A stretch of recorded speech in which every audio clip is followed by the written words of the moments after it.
The restaurant buzzed with energy. Laughter echoed across the room. Glasses clinked, and soft music played in the background. Warm golden fairy lights dangled from the ceiling, casting a soft glow over the long table where my coworkers and I sat. Tonight was supposed to be special, my night. For 7 years, I have poured my heart into this company. I stayed late, solved problems no one else wanted, and mentored junior staff even when it wasn't part of my job. My boss, Kevin, had hinted for months that I was next in line for the senior manager role. I had imagined this night countless times. The announcement, the applause, the moment of recognition. I smoothed my navy blue dress and looked around the table. Everyone was cheerful, celebrating the company's recent success. Then Kevin stood up, tapping his wine glass with a fork to get our attention. The room fell silent, and my heart raced. "Tonight," he began, his voice strong and confident, "I want to acknowledge someone truly outstanding. In just 4 short months, this person has made a huge impact." My smile faded. "For months?" Kevin turned to Emma, the new hire. "Emma, your leadership, creativity, and problem-solving skills have amazed us all. That's why I'm proud to promote you to senior manager. Congratulations." The room exploded with applause. I sat there, frozen, gripping my champagne glass. My chest tightened, but I forced a smile. Emma stood up, blushing, and accepted her new title with grace. This couldn't be real. Then Kevin turned to me, as if suddenly remembering I existed. "And Olivia," he said with a grin, "you've been a valuable part of the team. We appreciate everything you do." That was it. 7 years of dedication, summed up in a vague thank you. I smiled wider and raised my glass. "Of course, Emma deserves it," I said, voice steady. Kevin nodded and added, "She already does more than you. You could learn a thing or two." The group laughed. Emma looked uncomfortable and mumbled, "Oh, I wouldn't say that." But the damage was done. His words stung like a slap. I laughed too, because what else could I do? Cry? Beg? Ask why he dangled a promotion in front of me only to give it to someone new? No. Instead, I smiled, chatted, and pretended to celebrate. But inside, I was on fire. When the night finally ended, I stepped out into the cool air and pulled out my phone. My hands shook slightly as I typed out a short email. Subject: Resignation letter submission. Dear Kevin, please find my official resignation letter attached, effective immediately. Best, Olivia. I hovered for a second, then hit send. And just like that, I felt it relief. For the first time in years, I felt free. But I wasn't finished. When Monday morning came, I walked into the office with quiet confidence. Kevin had no idea what was waiting for him. My resignation letter was already sitting in his inbox. To him, everything seemed normal. The receptionist smiled, coworkers gathered by the coffee machine, and Emma was already settling into her new role. But the calm wouldn't last long. Because sometimes, when you underestimate someone for too long, they don't just walk away, they make sure you remember exactly who they were and what you lost. Emma sat at her desk, glowing with pride from her recent promotion. I didn't blame her. She hadn't done anything wrong.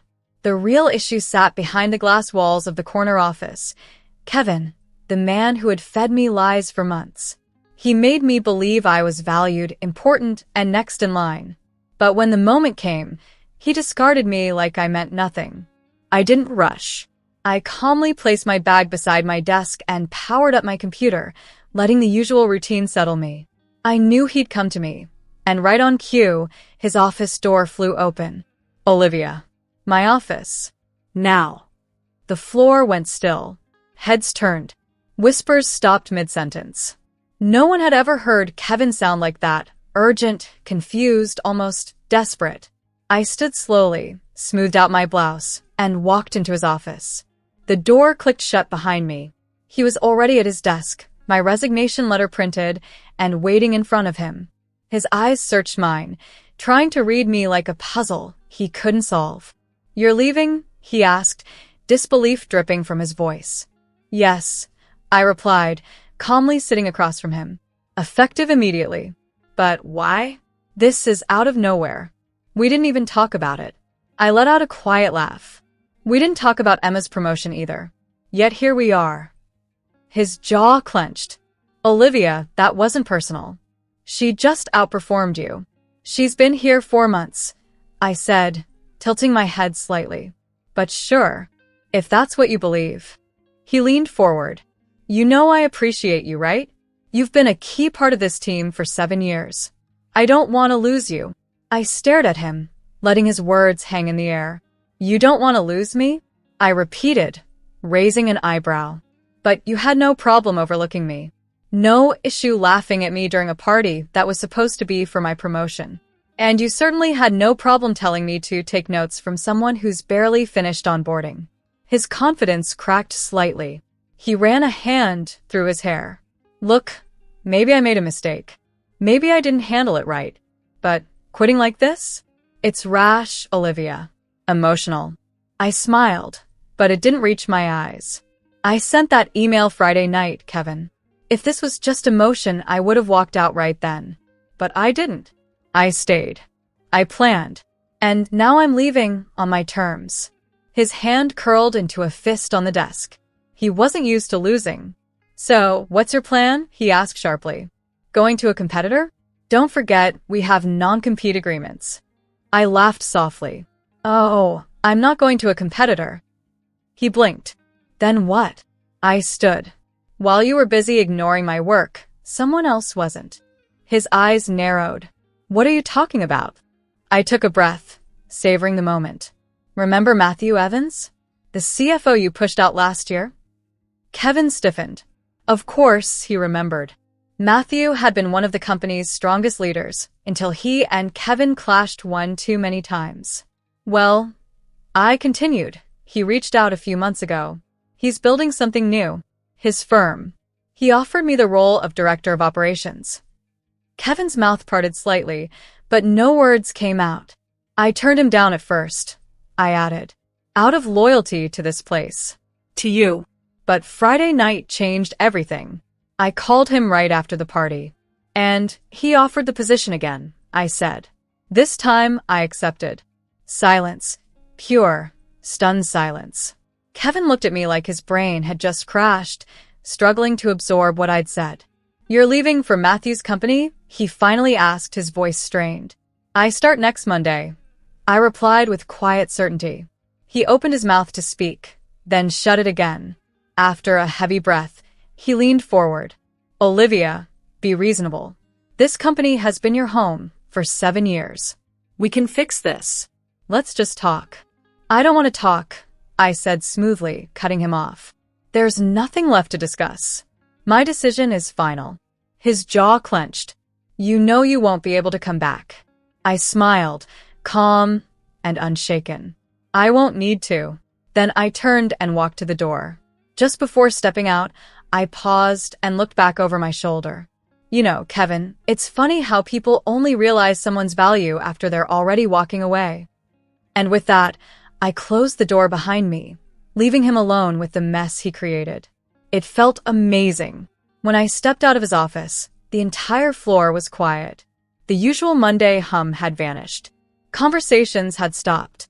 People stared, eyes peeking over cubicle walls, quickly looking away when I met their gaze. They knew something had happened, and soon they'd know exactly what. I walked back to my desk with the kind of calm that only comes from finally being free. I opened my email, attached the resignation letter, and forwarded it to the entire leadership team. Subject: official resignation. Effective immediately, I am stepping down from my position at the company. It has been an experience I will not forget. Best, Olivia Short. Professional. But the message was loud and clear. I'm done. Within seconds, whispers began to ripple across the floor. First a few, then more, until it was like a quiet wildfire spreading from one corner to the next. It didn't take long for someone to approach me. Olivia, is it true? I turned to see Carolyn, one of the few people here I genuinely trusted. She looked shocked. I nodded, offering a soft smile. Yeah, it's time. She let out a slow breath, shaking her head. Wow. I mean, I get it. Totally. But still, I didn't think you'd leave. Neither did Kevin, I said under my breath. Carolyn gave a small laugh, half amused, half bitter. He's an idiot. Everyone here knows you earned that promotion. More coworkers hovered nearby, pretending to organize papers or check emails while trying to listen. Even Emma popped her head up from across the room. Her eyes darted between me and Kevin's office, like she wasn't sure whether to feel guilty or relieved. I could see it in her face. She wanted to say something. Maybe apologize. Maybe explain. But she didn't. And I didn't care anymore. 14 minutes later, just as I packed up the last of my things, my inbox pinged again. Subject: urgent. Let's talk meeting request. 20 minutes location. My office eyes stared at the screen for a moment and sighed. Desperate men do desperate things. I took my time heading back to his office. When I stepped inside, the door clicked shut behind me once again. But this time, Kevin looked different. The arrogance was gone. So was the smugness. He looked like a man who had just realized he made a huge mistake. Olivia, he began, leaning forward. Let's talk about this. You're making a rash decision. I let out a soft, dry laugh. Kevin, I gave this place 7 years of my life. Worked hard, stayed late, helped people. The only rash decision made here was yours. His mouth tightened. Look, I'll admit, I mishandled things with the promotion. But we can fix this. I'll match whatever Matthew's offering you, Kevin said quickly. I tilted my head. You don't even know what Matthew offered me. Does it matter? He snapped. We'll figure it out. A higher salary, more flexibility, whatever it takes. I raised my hand to stop him. You still don't get it, do you? The room fell silent. I leaned forward slightly. It was never about the money, Kevin. It was about respect. His jaw tensed. He still didn't understand. I don't want to work at a place that only notices my value when I threaten to leave, I continued. You don't get to appreciate me just because I've already walked halfway out the door. If I wasn't worth it before, why should I believe I suddenly am now? His face tightened, nostrils flaring slightly. He was losing control of the conversation, and he knew it. Olivia, be reasonable, he tried again. You're giving up a stable job for what? A risky startup that might not even last. I smiled calmly. That startup is run by someone who actually sees what I bring to the table. I'd rather take a chance on that than stay somewhere I'm treated like I'm replaceable. I stood up and looked him in the eyes. Goodbye, Kevin. And I walked out. Packing up the last of my things felt strangely surreal. As I carried the box toward the elevator, a few coworkers clapped softly. Quiet nods. Small smiles. Subtle signs of solidarity. They knew what had happened. Emma, still sitting at her desk, finally stood up and walked over. Olivia? I didn't know, she said softly. I raised an eyebrow. Didn't know what? Her mouth opened, then closed. She didn't have an answer. Of course she knew. Maybe she hadn't asked for the promotion, but she hadn't questioned it either. It's fine, Emma, I said, not unkindly. Enjoy the promotion. She flinched a little, but I was already stepping into the elevator. As the door slid shut, I exhaled slowly. This wasn't just the end of something. It was the beginning. The Monday after I left Kevin's office for good, I stood outside a modern glass building, taking in the name on the front. Evans and Associates. Matthew's company was smaller than my old one, but it felt different. Alive, driven. It wasn't a place that ran on autopilot. It was full of people who were building something with purpose. As I walked through the doors, I felt something I hadn't in years. Excitement. No more being overlooked. No more proving myself, just to be taken seriously. And most importantly, no more Kevin. Inside the elevator, my reflection in the polished doors stared back at me. I looked different, stronger, steadier, more confident. This wasn't just a new job. This was freedom. My new office was bright, with floor-to-ceiling windows and a door I could close. It was mine. The morning flew by with introductions, meetings, and onboarding, but it felt energizing, not exhausting. People actually listened here. During my first leadership meeting, Matthew looked over at me and smiled. Olivia, I'd like you to take the lead on our new operations initiative. We're restructuring, and with your background, you're the best person for the job. Just like that. No groveling. No endless convincing. No drama. They knew what I brought to the table.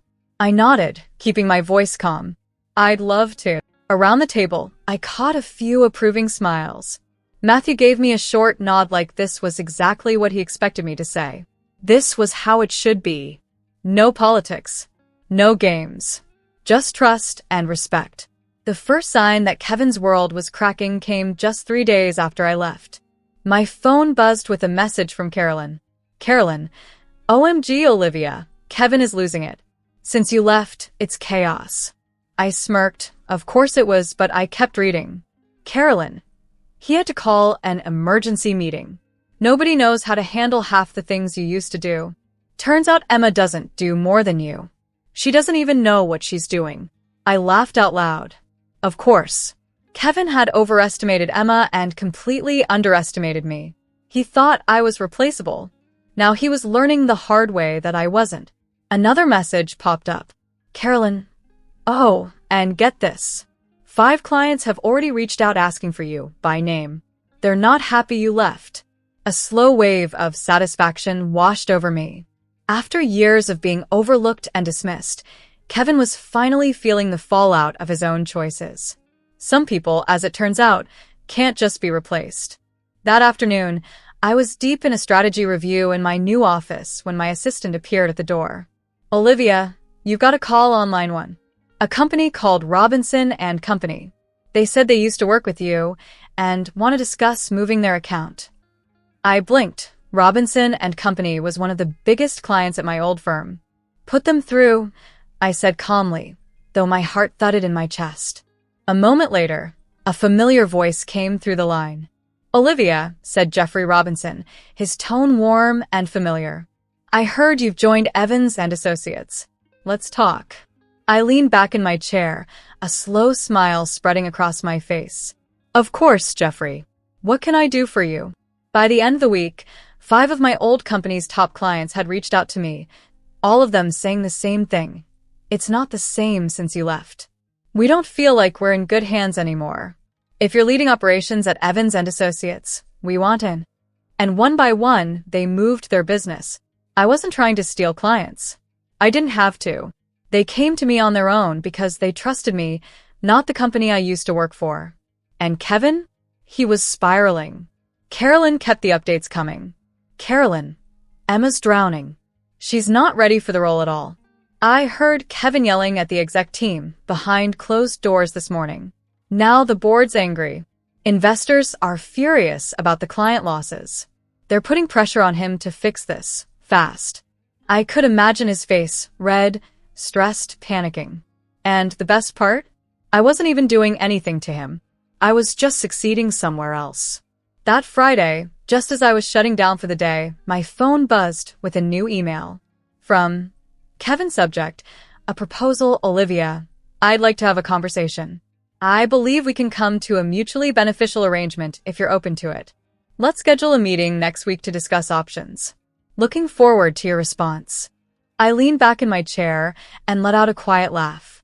He was desperate, and for the first time in 7 years, I held all the power. I stared at the screen, letting the moment settle in. The man who once dismissed me, laughed at me, and told me Emma already does more than you, was now asking for a meeting. His world was falling apart, and he knew exactly why. I took my time drafting a response. No urgency. No emotion. Just control. Subject. A proposal, Kevin. I'm available for a brief meeting on Monday at 9 a.m. Let me know if that works for you. Best, Olivia. I hit send, then I closed my laptop and smiled. It was only just beginning. I wasn't walking into that meeting to negotiate. I was walking in to watch him squirm. At exactly 9 a.m., I stepped into the same glass building I had walked out of weeks ago. It looked the same, but everything felt different. The receptionist hesitated before greeting me, unsure whether I was a visitor or a ghost from the past. I could feel eyes on me as I walked by. Whispers. Glances.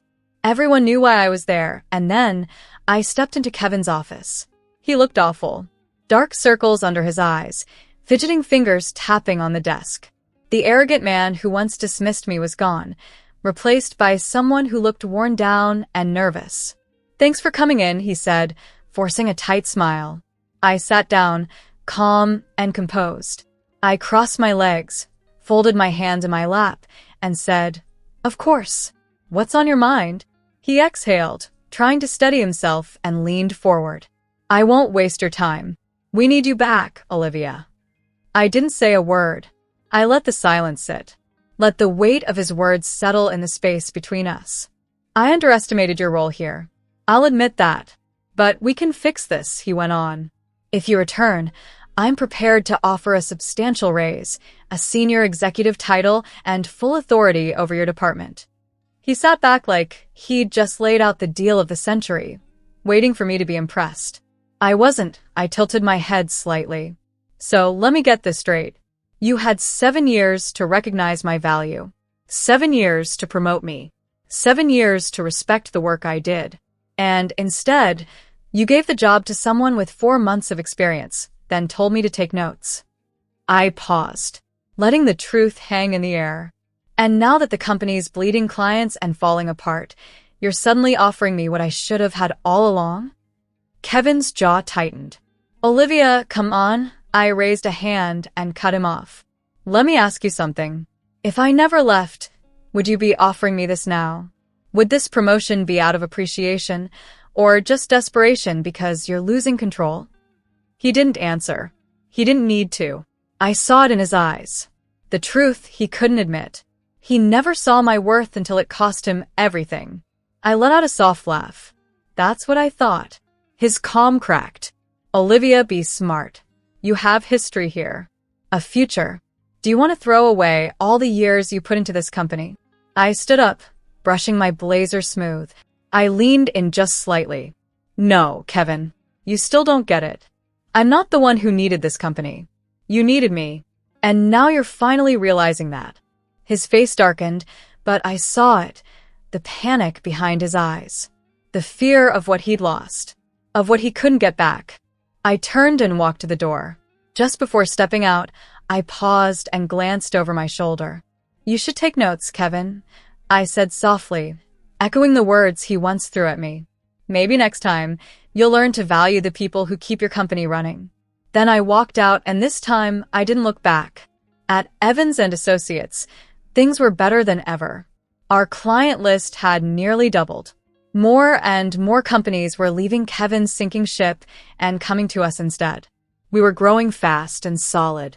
And then, one quiet Friday afternoon, Carolyn sent me one final message that made me laugh out loud. "Carolyn, Kevin just got fired. The board forced him out.